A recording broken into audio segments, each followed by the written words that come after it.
놀이동산에서 회전 목마를 타다가 갑자기 사라진 딸. 도대체 이 아이는 어디로 사라진 것일까요? 그 충격적이고 놀라운 이야기 지금 시작합니다. 2000년 5월 5일 어린이날 오전 9시 30분 대형 놀이동산 정문 앞에 검은색 SUV 한 대가 주차했습니다.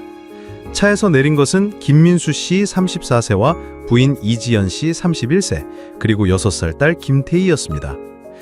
태희는 분홍색 원피스에 흰색 운동화를 신고 있었습니다.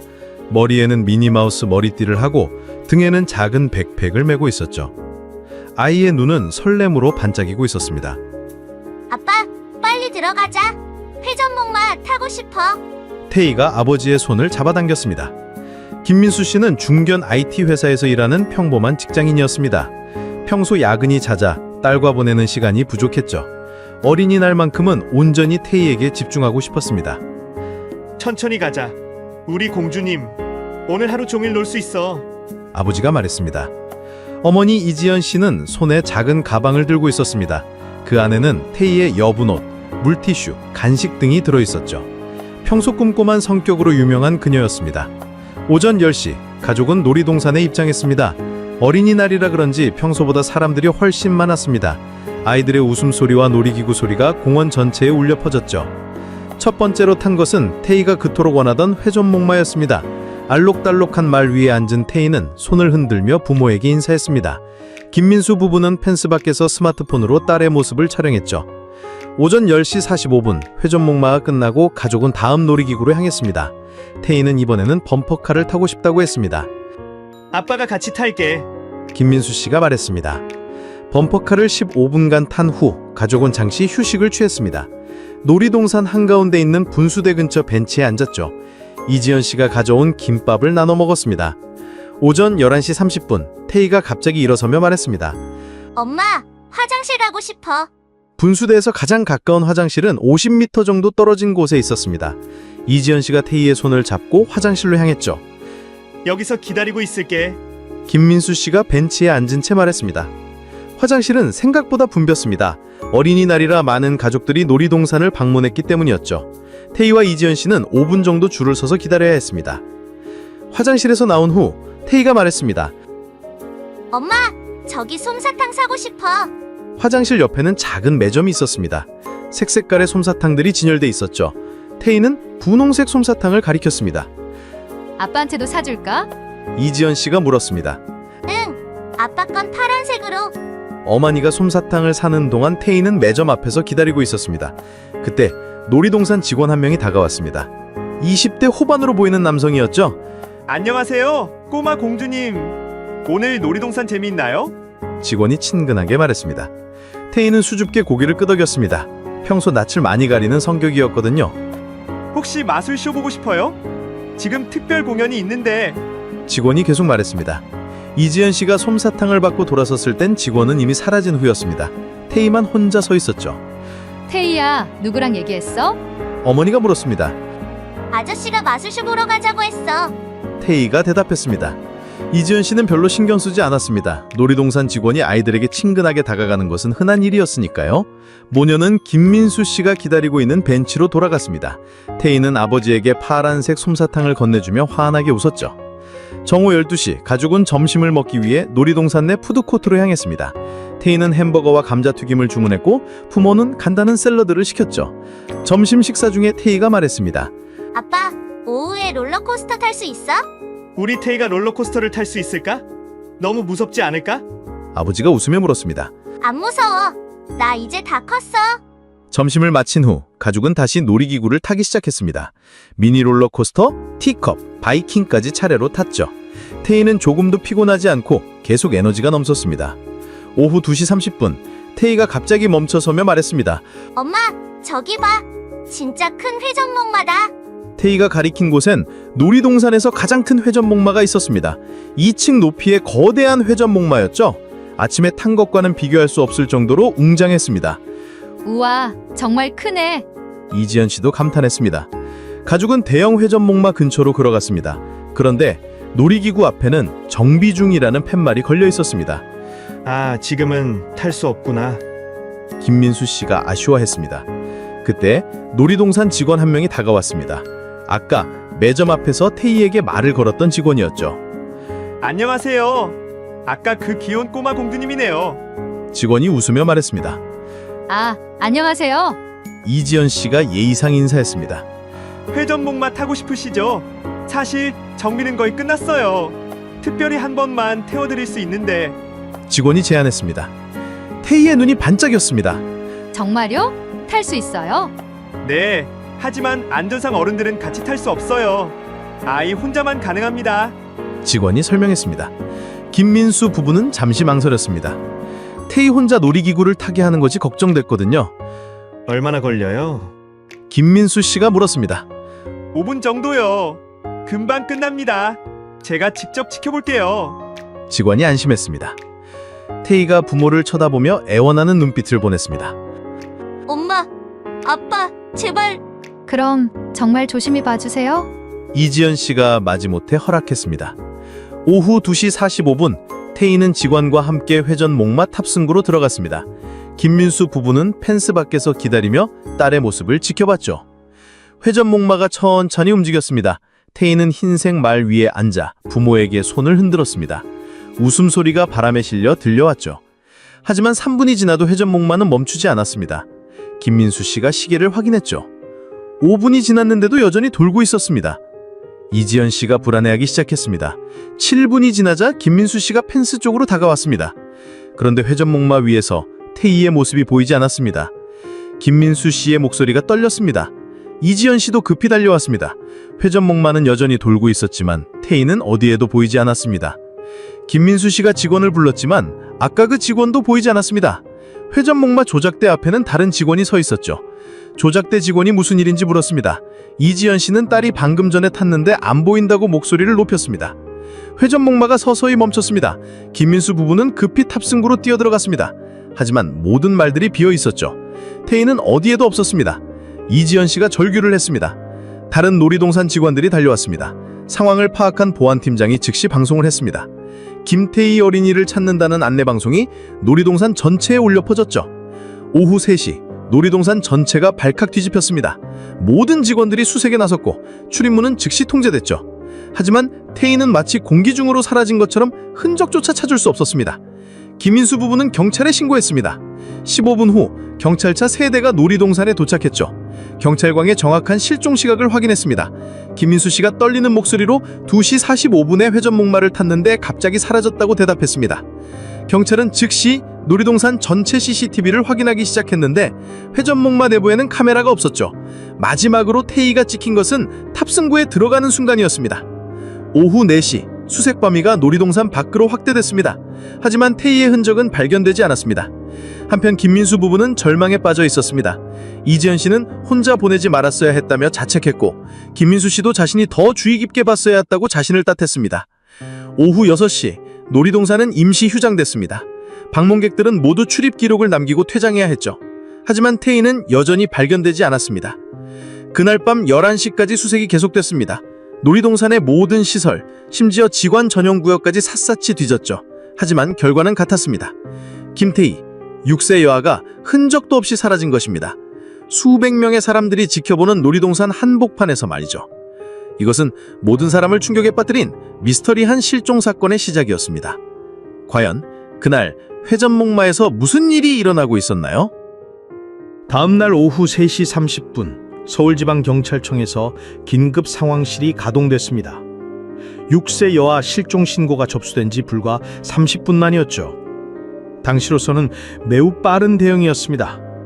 강서경찰서 수사과장 박철민 경정이 현장에 도착했습니다. 20년 경력의 베테랑이었지만 이런 사고는 처음이었죠. 수백 명이 지켜보는 놀이동산에서 아이가 순식간에 사라진 것입니다. 현장은 이미 통제된 상태였습니다. 모든 출입구가 봉쇄됐고 방문객들은 신원 확인 후에만 퇴장할 수 있었죠. 놀이동산 관계자들은 당황한 기색이 역력했습니다. 박철민 경정이 가장 먼저 한 일은 회전목마 주변 정밀 조사였습니다. 탑승구부터 조작대까지 모든 곳을 살펴봤죠. 하지만 특별한 단서는 발견되지 않았습니다. 놀이동산 보안팀장 최용호 씨가 경찰에게 설명했습니다. 회전목마는 30년 된 구형 모델이었습니다. 지하에 기계실이 있고 내부 구조가 복잡했죠. 하지만 모든 출입구는 잠겨 있었고 열쇠는 관리사무소에 보관 중이었습니다. 경찰은 즉시 기계실을 확인했습니다. 지하로 내려가는 계단은 먼지가 쌓여 있었고 최근에 사람이 다닌 흔적은 없었죠. 하지만 기계실 내부를 자세히 살펴보니 이상한 점이 발견됐습니다. 기계실 벽면 한쪽에 작은 문이 있었습니다. 보안팀장도 모르는 문이었죠. 문은 잠겨 있었지만 자물쇠야 비교적 새 것처럼 보였습니다. 30년 된 건문치고는 너무 깨끗했거든요. 경찰이 문을 열어보니 좁은 통로가 나타났습니다. 성인 한 명이 겨우 지나갈 수 있는 크기였죠. 통로는 놀이동산 다른 구역으로 이어져 있었습니다. 정확히는 직원 휴게실 뒤편이었습니다. 이 발견으로 수사는 새로운 국면을 맞았습니다. 누군가 이 은밀한 통로를 이용해 태희를 데려갔을 가능성이 높아진 것이죠. 오후 4시 30분 놀이동산 전 직원이 조사를 받기 시작했습니다. 총 147명의 직원 중 특히 회전목마 담당 직원들이 집중 조사 대상이 됐죠. 그런데 문제가 생겼습니다. 태희를 회전목마에 태웠다는 그 직원을 찾을 수 없었던 것입니다. 다른 직원들은 그런 사람을 본 적이 없다고 했죠. 놀이동산 인사 담당자가 당일 근무자 명단을 확인했습니다. 회전목마 구역에는 3명의 직원이 배치됐는데 모두 40대 이상의 베테랑들이었습니다. 김민수 부부가 목격한 20대 후반 남성은 명단에 없었죠. 이는 외부인이 직원으로 위장해 놀이동산에 침입했을 가능성을 시사했습니다. 보안이 허술했던 2000년 당시로서는 충분히 가능한 일이었죠.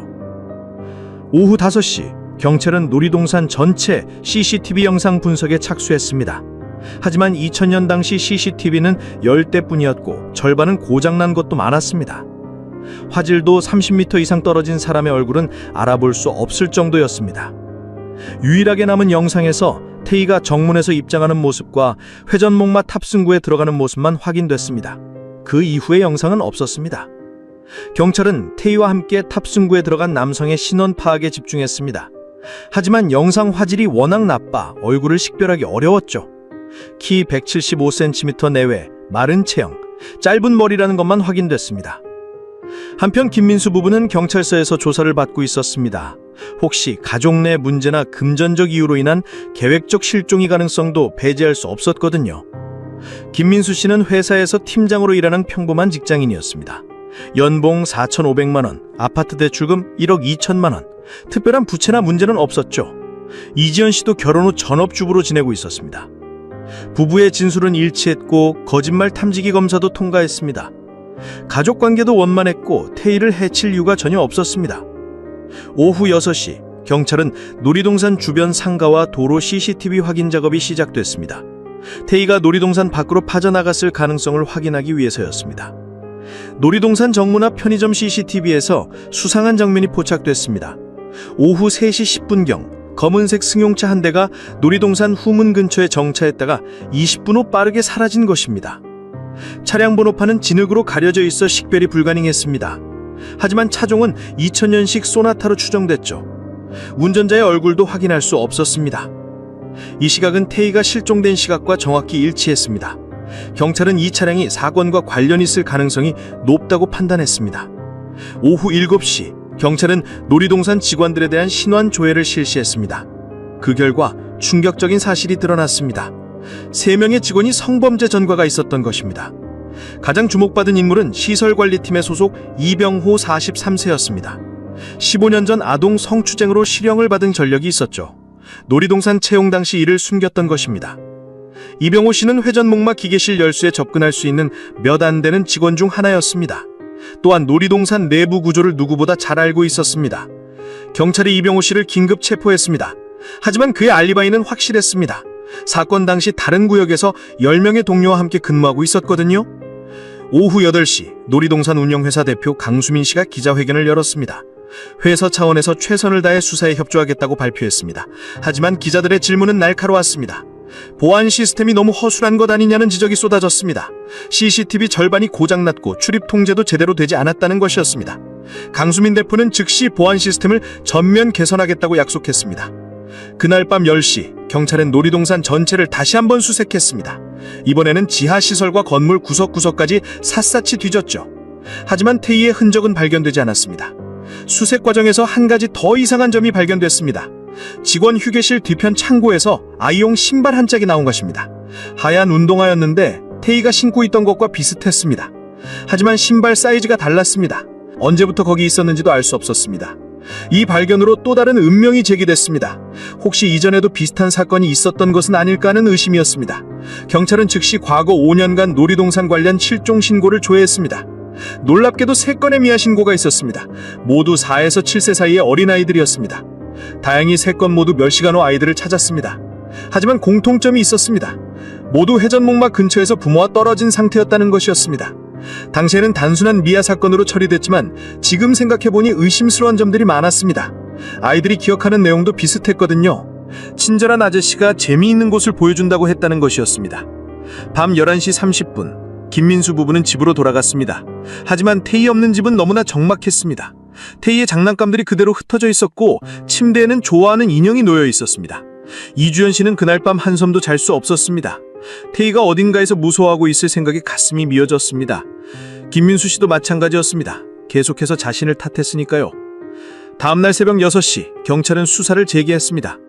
전날 발견한 단서들을 보태로 새로운 수사 방향을 설정했습니다. 놀이동산 내부자 범행 가능성과 조직적 범행 가능성을 동시에 수사하기로 했습니다. 하지만 시간은 계속 흘러가고 있었습니다. 아이 실종 사건에서 첫 24시간이 가장 중요한데 이미 하루가 지난 상황이었습니다. 전국 경찰서에 수배령이 내려졌습니다. 검은색 소나타와 20대 후반 남성에 대한 수배였죠. 하지만 단서가 너무 부족했습니다. 과연 김태희는 어디로 사라진 걸까요?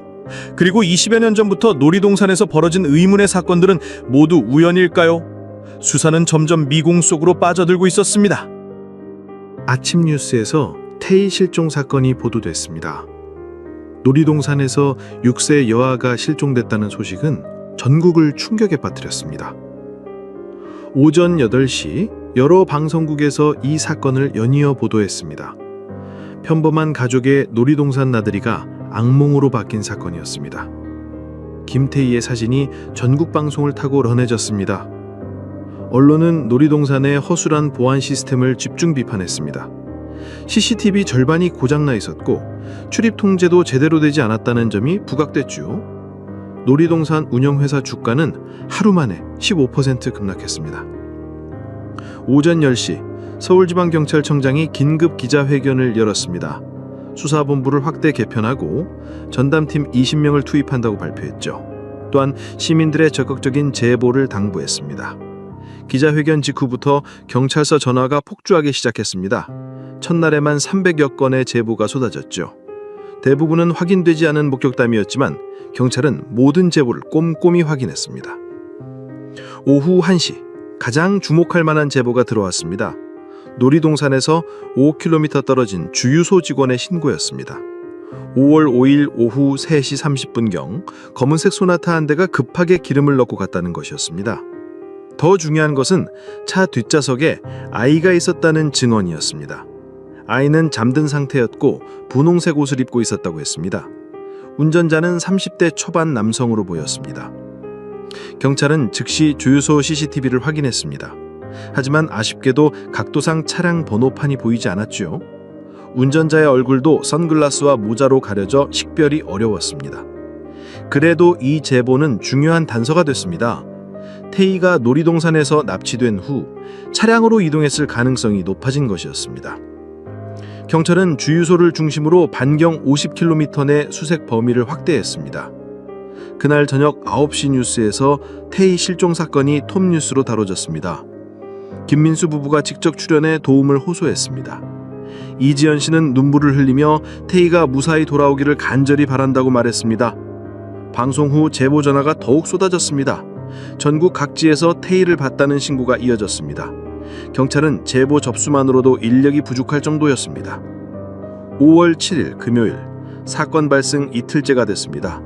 경찰은 새벽부터 수사를 재개했습니다. 전날 접수된 제보들을 하나씩 확인하는 작업이 시작됐습니다. 오전 8시 중요한 제보가 또 들어왔습니다. 인천 송도 신도시 건설 현장에서 일하는 인부의 신고였습니다.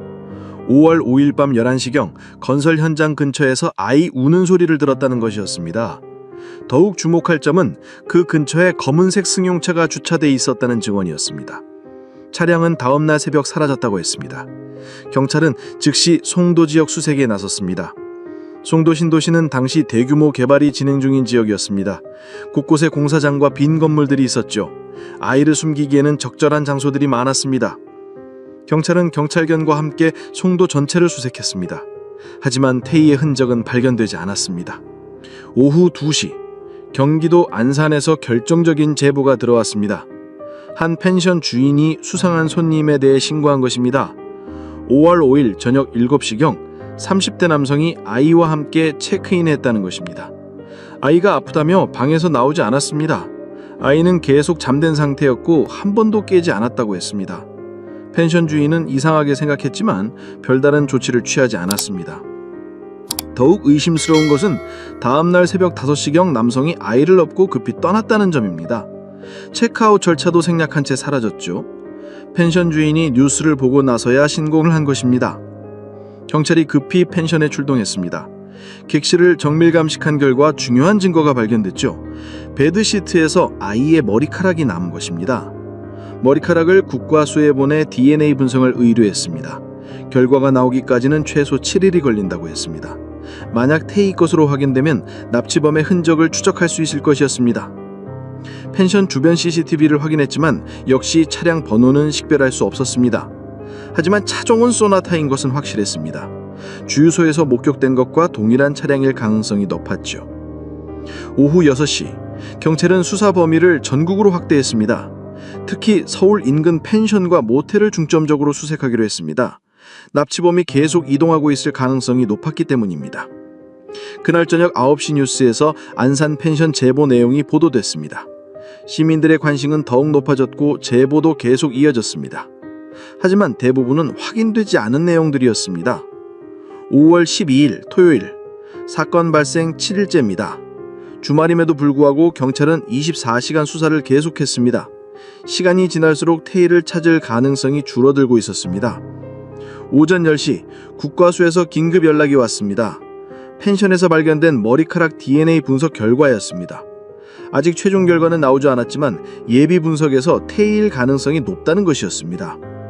이 소식에 경찰은 안산 지역 수색을 더욱 강화했습니다. 펜션을 중심으로 반경 10km 내 모든 숙박업소를 점검했습니다. 하지만 납치범의 흔적은 찾을 수 없었습니다. 오후 3시, 충남도 천안에서 새로운 제보가 들어왔습니다. 고속도로 휴게소에서 태희와 비슷한 아이를 봤다는 것이었습니다. 하지만 경찰이 확인했더니 다른 가족의 아이였습니다. 이처럼 가짜 제보들이 계속 들어오면서 수사는 혼란에 빠졌습니다. 경찰 인력도 한계가 있어 모든 제보를 즉시 확인할 수 어려웠습니다. 그날 밤 11시, 김민수 부부는 방송국 제작진과 인터뷰를 했습니다. 방송을 통해 더 많은 사람들에게 도움을 요청하기 위해서였습니다. 김민수 씨는 태희가 밝고 활발한 아이라고 소개했습니다. 누구에게나 친근하게 다가가는 성격이라고 했습니다. 하지만 그것이 오히려 범인에게 이용당했을 수도 있다고 걱정했습니다. 이지연 씨는 태희의 특징을 자세히 설명했습니다. 왼쪽 무릎에 작은 상처 자국이 있고 오른쪽 발톱에 점이 있다고 했습니다. 혹시라도 태희를 발견하면 이런 특징으로 확인해달라고 당부했습니다. 방송이 나간 후 제보 전화가 또 폭주했습니다. 하지만 여전히 확실한 단서는 나오지 않았죠. 납치범은 마치 공기 중으로 사라진 것처럼 흔적을 남기지 않았습니다. 수사 3일째, 경찰은 수사 방향을 재검토하기 시작했습니다. 단순한 우발적 범행이 아닐 수도 있다는 판단이었죠. 너무나 치밀하고 계획적인 범행처럼 보였기 때문입니다. 사건 발생 6일이 지났습니다. 국과수에서 최종 DNA 분석 결과가 나왔습니다. 안산 펜션에서 발견된 머리카락은 확실히 김태희의 것이었습니다. 사건의 중대성을 고려해 국과수가 분석을 최우선으로 처리, 6일 만에 결과를 제공했습니다. 이로써 태희가 납치됐다는 사실이 확실해졌습니다. 경찰은 안산을 중심으로 수사망을 더욱 좁혀나갔습니다. 하지만 그 이후 납치범의 행적은 여전히 오리무중이었습니다. 오전 11시 놀이동산 운영회사에서 긴급 이사회가 열렸습니다. 사건으로 인한 이미지 타격이 심각한 수준에 이르렀기 때문이었습니다. 주가는 연일 하락했고 방문객 수도 급격히 줄어들었습니다. 이사회에서는 보안업체 교체와 CCTV 시스템 전면 개선이 결정됐습니다. 하지만 이미 벌어진 일을 되돌릴 수는 없었습니다. 언론과 시민들의 비판은 계속됐습니다. 오후 2시 놀이동산 직원들에 대한 2차 조사가 시작됐습니다. 1차 조사에서는 단순한 신원 확인에 그쳤지만 이번에는 더 자세한 내용을 파헤쳤습니다. 특히 시설관리팀에 대한 조사가 집중됐습니다. 회전목마 기계실 통로를 이용할 수 있는 사람들이었기 때문입니다. 총 8명의 직원 중 3명이 의심 대상으로 분류됐습니다. 가장 주목받은 인물은 여전히 이병호 씨였습니다. 아동 성추행 전과가 있었고 놀이동산 구조를 잘 알고 있었거든요. 하지만 사건 당시 알리바이가 확실했기 때문에 직접적인 범행은 어려워 보였습니다. 경찰은 이병호 씨의 교우 관계를 조사하기 시작했습니다. 혹시 공범이 있었을 가능성을 확인하기 위해서였습니다. 그 결과 흥미로운 사실이 드러났습니다. 이병호 씨에게는 전과자층들이 여러 명 있었습니다. 그중 한 명이 바로 조민석 씨, 29세였습니다. 사기와 절도 전과가 있었고 최근에 출소한 상태였습니다. 더욱 의심스러운 점은 조민석 씨가 검은색 소나타를 소유하고 있다는 사실이었습니다. 목격자들이 증언한 차량과 정확히 일치했죠. 경찰은 즉시 조민석 씨를 수배에 나섰습니다. 하지만 조민석 씨는 이미 자취를 감춘 후였습니다. 5월 5일 이후 아무도 그를 보지 못했다고 했습니다. 집도 비어 있었고 휴대폰도 꺼진 상태였습니다. 오후 6시 조민석 씨의 검은색 소나타가 인천 영종도에서 발견됐습니다. 인천공항 장기 주차장에 버려진 상태였습니다. 차량 내부를 정밀 감식한 결과 중요한 증거들이 나왔습니다. 뒷좌석에서 아이의 지문이 발견됐습니다. 또한 분홍색 실밥도 나왔습니다. 태희가 입고 있던 원피스에서 떨어진 것으로 추정됐습니다. 가장 결정적인 증거는 차량 트렁크에서 발견됐습니다. 태희의 미니마우스 머리띠가 그대로 있었던 것입니다. 김민수 부부가 확인한 결과 확실히 태희 것이었습니다. 이로써 조민석 씨가 범인일 가능성이 매우 높아졌습니다. 경찰은 즉시 전국에 수배령을 내렸습니다. 조민석 씨의 살짐이 모든 언론에 공개됐습니다. 5월 11일 월요일 오전 9시 조민석 씨에 대한 대대적인 수색이 시작됐습니다. 전국 경찰이 동원됐고 공항과 항만도 통제됐습니다. 해외 도피를 막기 위해서였습니다. 오전 11시 놀이동산에서 추가 조사가 이루어졌습니다. 이번에는 조민석 씨가 사전에 놀이동산을 답사했을 가능성을 확인하는 것이었습니다.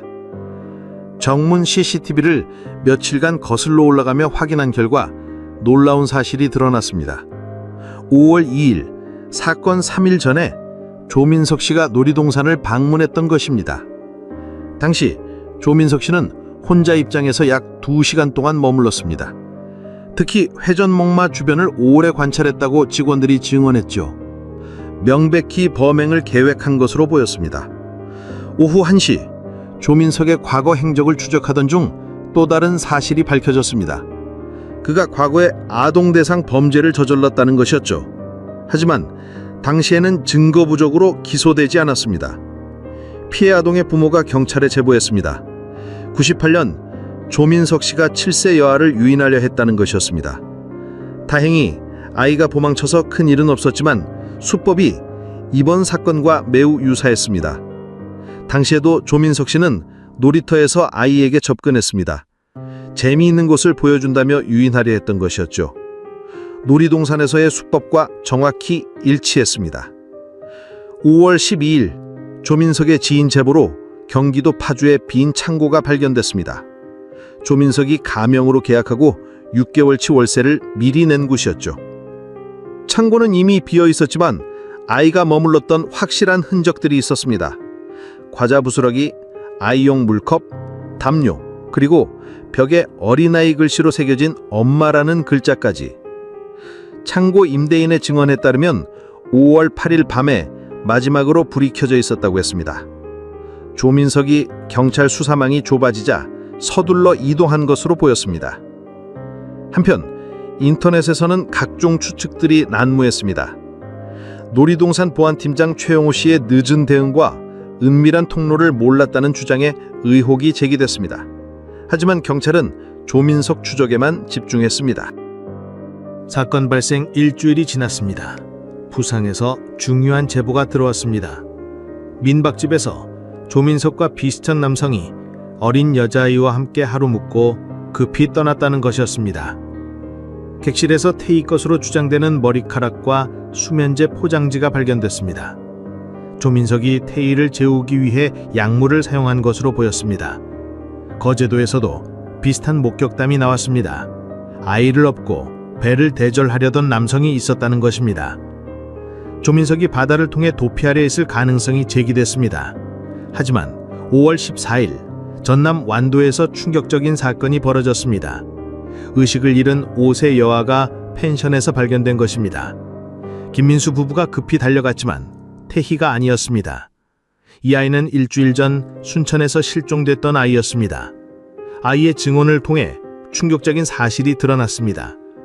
조민석이 여러 명의 아이를 대상으로 범행을 벌이고 있었던 것으로 확인됐습니다.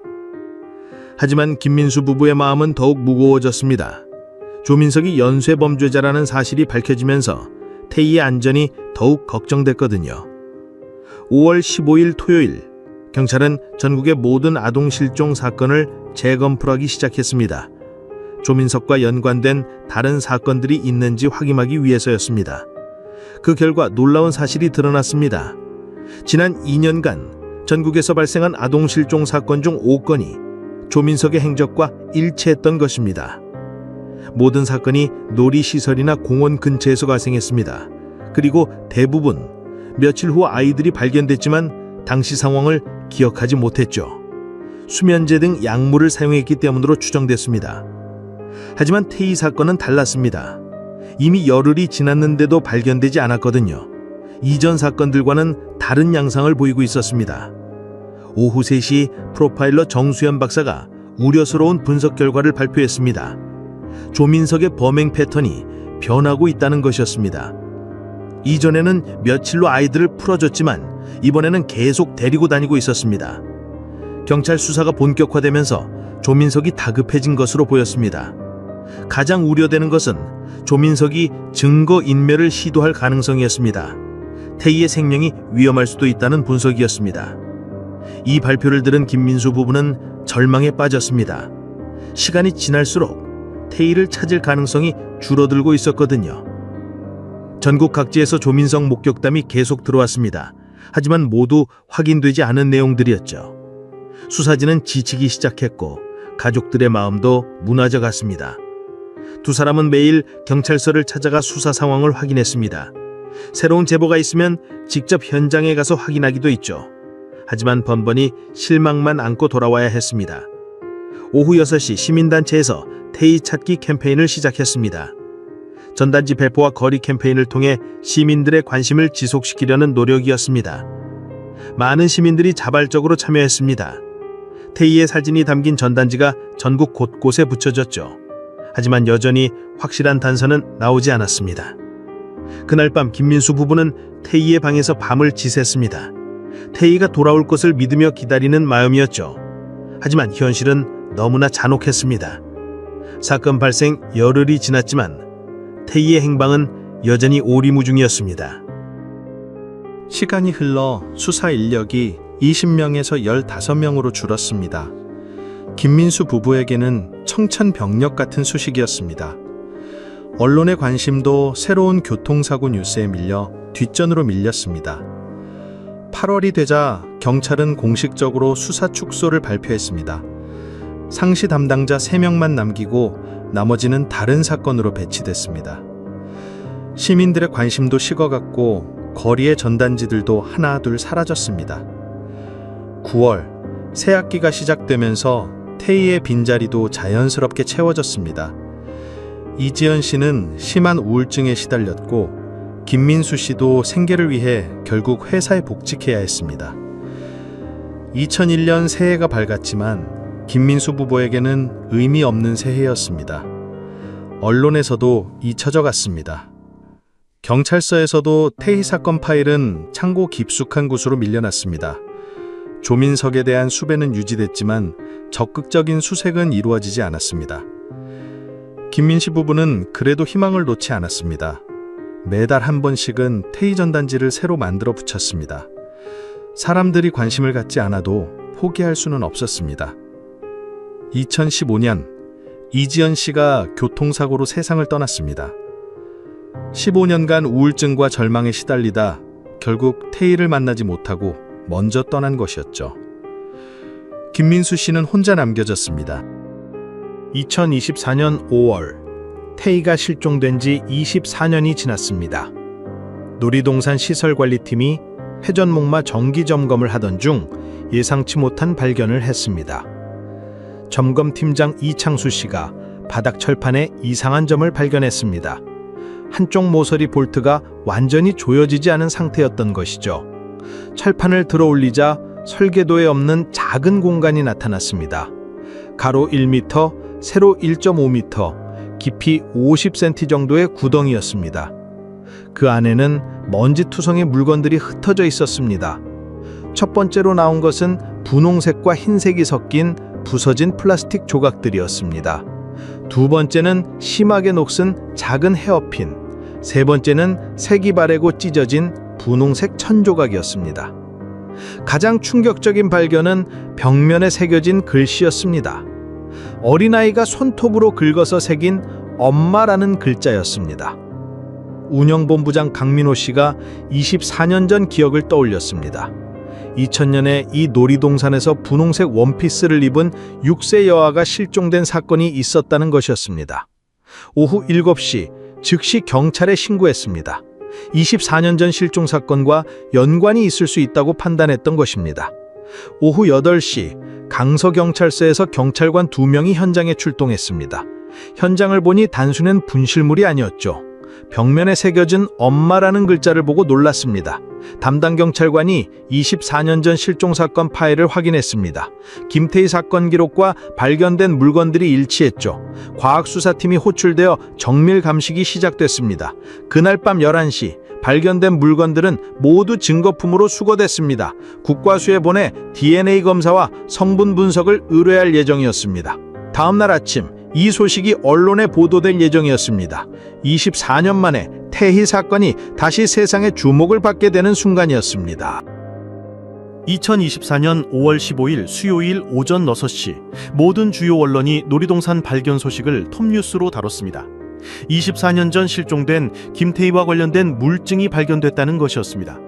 김민수 씨가 집에서 뉴스를 보고 즉시 강서경찰서로 전화를 걸었습니다. 58세가 된 그는 이미 머리가 하얗게 새어 있었죠. 2015년에 세상을 떠난 아내 없이 24년을 혼자 버텨온 흔적이 얼굴에 그대로 새겨져 있었습니다. 오전 9시 김민수 씨가 놀이공산에 도착했을 때 현장은 경찰 통제선으로 둘러싸여 있었습니다. 담당 경찰관이 간단한 브리핑을 해줬습니다. 회전목마 아래 숨겨진 공간에서 태희 사건과 연관된 물건들이 발견됐다는 것이었습니다. 오전 11시 과학수사팀이 추가 조사를 실시했습니다. 어제 발견하지 못한 증거들이 더 있는지 확인하는 작업이었습니다. 공간 한쪽 구석에서 작은 뼈 조각과 머리카락 몇 가닥이 추가로 발견됐습니다. 오후 1시 놀이동산 운영회사에서 긴급 기재회견을 열었습니다. 강민호 운영본부장이 24년간 해당 공간의 존재를 전혀 몰랐다고 해명했죠. 하지만 기자들의 질문은 날카로웠습니다. 오후 3시 2000년 당시 수사를 담당했던 박철민 전 경정이 언론 인터뷰에 응했습니다. 현재 62세로 이미 퇴직한 상태였죠.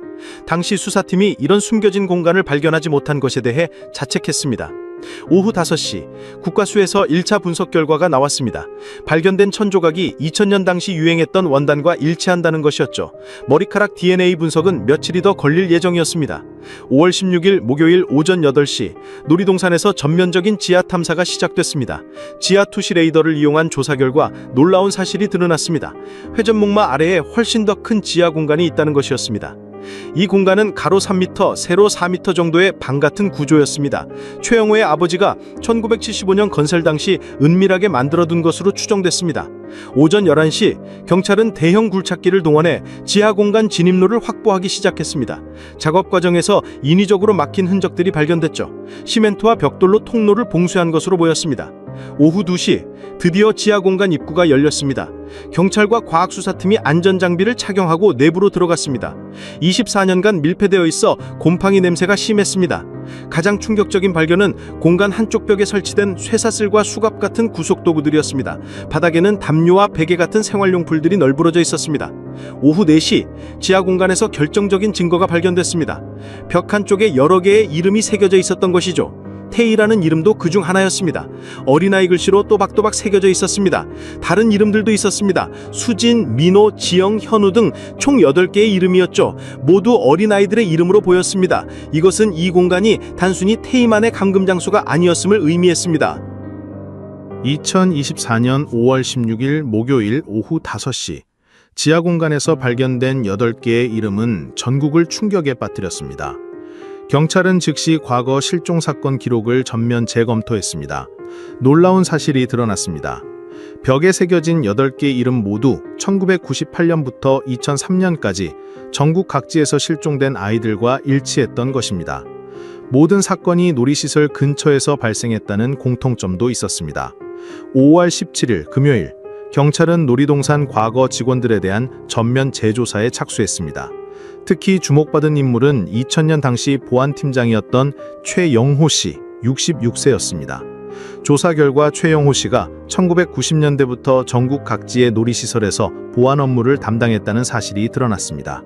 아이들이 실종된 모든 장소에서 근무한 경력이 있었습니다. 경찰이 최영호 씨의 자택을 방문했지만 집은 이미 비어 있었습니다. 이웃의 증언에 따르면 3일 전부터 보이지 않는다고 했습니다. 더욱 의심스러운 정황이 나타났습니다. 최영호 씨가 지난 20년간 전국을 떠돌아다니며 단기 계약직으로만 일했다는 것이었습니다. 그가 머물렀던 지역에서 모두 총 23건의 아동 실종 사건이 발생했습니다. 오후 4시, 1975년 놀이동산 건설 당시 설계도를 재검토한 결과 충격적인 사실이 드러났습니다. 지하 공간이 원래 설계에 포함되어 있었지만 완공 후 기록에서 삭제됐던 것입니다. 이 공간의 설계 변경을 지시한 인물이 당시 건설회사 현장 소장이었던 최영호 씨의 아버지 최기남 씨였다는 사실도 밝혀졌습니다. 최영호 씨가 이 비밀을 알고 있었을 가능성이 높았습니다. 오후 6시, 지하 공간에서 추가 증거들이 계속 발견됐습니다. 아이들의 옷가지와 신발들, 그리고 가장 섬찟한 발견은 오래된 캠코더였습니다. 테이프를 재생한 결과 끔찍한 내용이 담겨 있었습니다. 아이들이 감금된 모습과 괴로워하는 장면들이 녹화되어 있었던 것입니다. 범인의 얼굴은 마스크로 가려져 있었지만 체격과 음성으로 최용호 씨임을 추정할 수 있었습니다. 더욱 충격적인 것은 테이프에 조민석도 등장한다는 사실이었습니다. 하지만 그는 범인이 아니라 최영호에게 협박당하는 피해자로 보였습니다. 최영호가 조민석을 이용해 태희를 유인한 것으로 추정됐습니다. 24년간의 오해가 드러나는 순간이었습니다. 5월 18일 토요일 오전 10시 전국의 최영호 씨에 대한 긴급 수배령이 내려졌습니다. 연쇄 아동 납치 및 감금 혐의였습니다. 오전 11시 최영호 씨가 3일 전 경기도 파주의 한 모텔에서 신용카드를 사용했다는 기록이 발견됐습니다. 경찰이 급히 출동했지만 이미 사라진 후였습니다. 오후 1시 모텔 객실에서 중요한 증거가 발견됐습니다. 여러 개의 가명 신분증과 전국 아동보호시설 명단, 그리고 침대 밑에서는 지난 24년간 실종된 아이들의 사진이 수십 장 나왔습니다. 사진들은 모두 놀이동산 지하 공간에서 찍힌 것 같았습니다. 아이들은 모두 겁에 질린 표정이었습니다. 오후 6시 김민수 씨가 경찰서에서 브리핑을 들었습니다. 24년 만에 드러난 진실은 상상을 초월하는 충격이었죠. 태희가 정말로 그 지하 공간에 갇혀 있었다는 사실이 확인됐지만 그 이후 어떻게 됐는지는 여전히 미스테리였습니다. 과연 최영호 씨는 어디에 숨어 있을까요? 그리고 태희와 다른 실종 아이들은 정말 무사할까요? 24년간 숨겨졌던 진실이 하나씩 드러나고 있었지만 아직 풀리지 않은 의문들이 너무 많았습니다. 2024년 5월 19일 일요일 오전 6시 강원도 동해시 묵호항에서 한 통의 신고 전화가 걸려왔습니다. 어선을 정비하던 김영철 선장 61세가 발견한 것은 낡은 배낭 하나였습니다. 30년 가까이 바다를 누빈 베테랑 어부였지만 이런 물건을 본 것은 처음이었죠. 배낭은 바닷물에 오래 잠겨 있었지만 방수 처리가 잘 되어 있어 내용물이 보존된 상태였습니다. 경찰이 현장에 도착해 배낭을 개봉했을 때 충격적인 물건들이 나왔습니다. 낡은 학생증, 24년 전 놀이동산 입장권, 그리고 어린아이가 그린 듯한 그림 여러 장이었습니다. 가장 중요한 발견은 배낭 안쪽에 새겨진 이름이었습니다. 최영호라는 글자가 또박또박 적혀 있었습니다. 2000년 전 실종된 태희 사건의 핵심 용의자였습니다. 오전 9시 이 소식이 김민수 씨에게 전달됐습니다. 58세가 된 그는 즉시 동해시로 향했습니다. 24년 만에 새로운 단서가 나온 것이었습니다. 경찰은 배낭이 발견된 해역을 중심으로 수중수색을 시작했습니다. 만약 최영호 씨가 바다에 빠졌다면 다른 증거들도 찾을 수 있을 것이라 판단했기 때문입니다. 오후 2시 배낭 안에서 추가 물건이 발견됐습니다. 플라스틱 봉지에 쌓인 낡은 수첩과 편지 몇 통이었습니다. 바닷물이 스며들었지만 글씨는 여전히 읽을 수 있었습니다. 수첩을 펼쳐본 순간 모든 사람이 경악했습니다. 최영호 씨가 직접 쓴 범행일지였던 것입니다. 2000년부터 2003년까지의 모든 범행이 상세히 기록되어 있었습니다. 2000년 5월 5일 태희, 회전목마에서 유인 성공, 지하공간 감금, 2000년 9월 15일 수진, 대구 놀이터에서 이런 식으로 8명의 아이들 모든 기록이 있었습니다. 가장 충격적인 부분은 태희에 대한 마지막 기록이었습니다. 태희는 다른 아이들과 달리 끝까지 저항했다고 적혀 있었습니다. 계속 탈출을 시도하다가 지하 통로에서 사고가 났다는 것이었습니다. 수첩 마지막 페이지에는 떨리는 글씨로 이렇게 적혀 있었습니다. 더 이상 견딜 수 없다. 모든 것을 고백하고 죄값을 치르겠다. 아이들에게 미안하다. 편지들도 마찬가지로 각 아이들의 부모에게 보내려던 사과문이었습니다. 하지만 결국 보내지 못하고 바다에 버린 것이었습니다. 5월 20일 월요일, 전북의 최영호 씨 수배령이 재발령됐습니다. 수첩의 마지막 기록이 언제 적힌 것인지는 확실하지 않았지만 그가 아직 생존해 있을 가능성이 높았습니다. 오후 3시, 경찰은 과거 최영호 씨의 행적을 다시 추적하기 시작했습니다. 2003년 이후 그의 행적이 완전히 끊어졌지만 누군가는 그를 봤을 것이라 판단했습니다. 한편 놀이동산 지하 공간에선 추가 수색이 계속됐습니다. 혹시 놓친 증거가 있는지 확인하는 작업이었습니다. 그 결과 벽 뒤편에 또 다른 작은 방이 발견됐습니다. 이 방에서는 더욱 충격적인 물건들이 나왔습니다. 아이들의 일기장과 편지들이었습니다. 모두 부모에게 보내려고 썼던 것들이었습니다. 태희가 쓴 편지도 있었습니다. 어린아이 글씨로 또박또박 적혀 있었습니다. 엄마, 아빠, 보고 싶어요. 집에 보내주세요. 나쁜 아저씨가 무서워요. 김민수 씨가 이 편지를 읽는 모습은 보는 이들의 가슴을 아프게 했습니다. 24년 전 6세였던 딸의 마지막 메시지를 받아보는 순간이었습니다. 5월 22일 수요일, 전라북도 군산시에서 중요한 제보가 들어왔습니다. 한 노인이 20년 전부터 최영호와 비슷한 남성을 봐왔다는 것이었습니다. 그 남성은 가짜 이름을 쓰며 일용직 일을 하고 있었다고 했습니다. 말수가 적고 혼자 지내는 것을 좋아했다고 했죠. 하지만 가끔 아이들을 보면 이상하게 행동했다고 증언했습니다. 경찰이 급히 군산으로 출동했지만 그 남성은 이미 떠난 후였습니다. 3일 전부터 보이지 않는다고 했죠. 마치 수배 소식을 듣고 도망친 것 같았습니다. 하지만 그가 머물렀던 쪽방에서 결정적인 증거가 발견됐습니다. 벽에 붙어 있던 신문 스크랩들이었죠. 모두 아동 실종 사건을 다룬 기사들이었습니다. 그 중에는 태희 실종 사건 기사도 있었습니다. 24년 전 신문인데 빨간 펜으로 중요한 부분들이 표시되어 있었죠.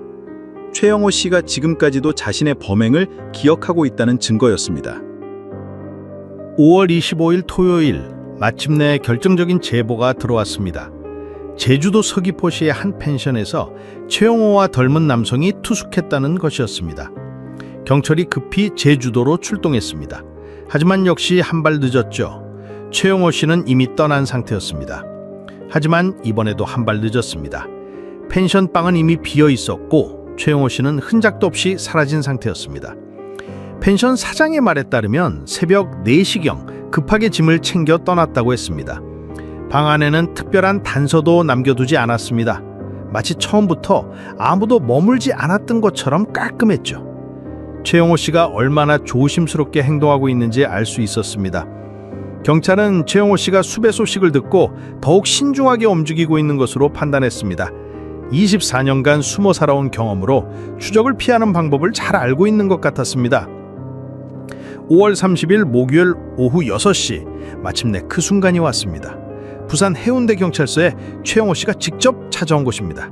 24년 만에 자수였습니다. 70세가 된 최영호 씨는 완전히 다른 사람이 되어 있었습니다. 깡마른 몸에 하얀 머리, 구부정한 등 모습이었죠. 하지만 눈빛은 예전보다 훨씬 진정되어 보였습니다. 자수한 최영호 씨는 모든 범행을 자백했습니다. 8명의 아이들을 납치해 지하 공간에 감금했고 인신매매 조직에 넘겼다고 했죠. 하지만 태희만은 예외였습니다. 태희는 끝까지 저항했습니다. 탈출을 시도하다가 지하 통로에서 사고가 났다고 했습니다. 그 중간 최영호 씨도 패닉에 빠졌고 잘못된 판단을 했다고 자백했습니다. 김민수 씨가 경찰서로 달려왔습니다. 24년 만에 마주한 최영호 씨는 예전 모습과는 완전히 달랐습니다. 김민수 씨는 분노와 슬픔이 교차하는 복잡한 감정을 느꼈습니다. 죄송합니다. 최영호 씨가 김민수 씨에게 무릎을 꿇었습니다. 24년간 숨어 살면서도 죄책감에 잠 못 이룬 날이 더 많았습니다. 용서를 구할 자격도 없지만 김민수 씨는 한동안 아무 말도 할 수 없었습니다.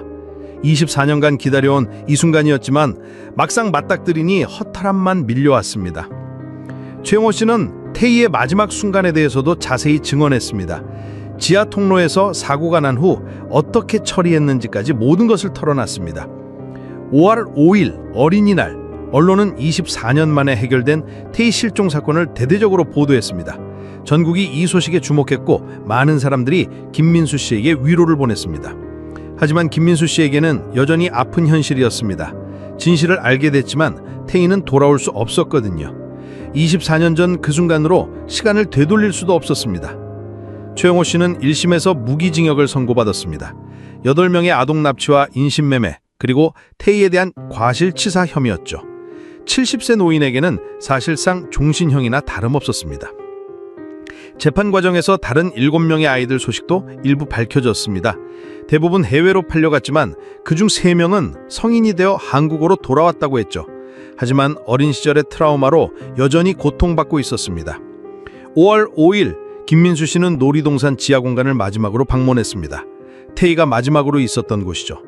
벽에 새겨진 엄마라는 글자를 보며 한참을 서 있었습니다. 현재 그 놀이동산은 영업을 중단한 상태입니다. 회전마구도 철거됐고 지하 공간은 완전히 메워졌죠. 너무 많은 아픈 기억이 서려 있는 곳이었습니다. 김민수 씨는 2015년 세상을 떠난 아내 이지연 씨의 묘소를 찾았습니다. 24년 만에 태희 소식을 전해주기 위해서였죠. 묘비 앞에서 그는 모든 이야기를 들려줬습니다.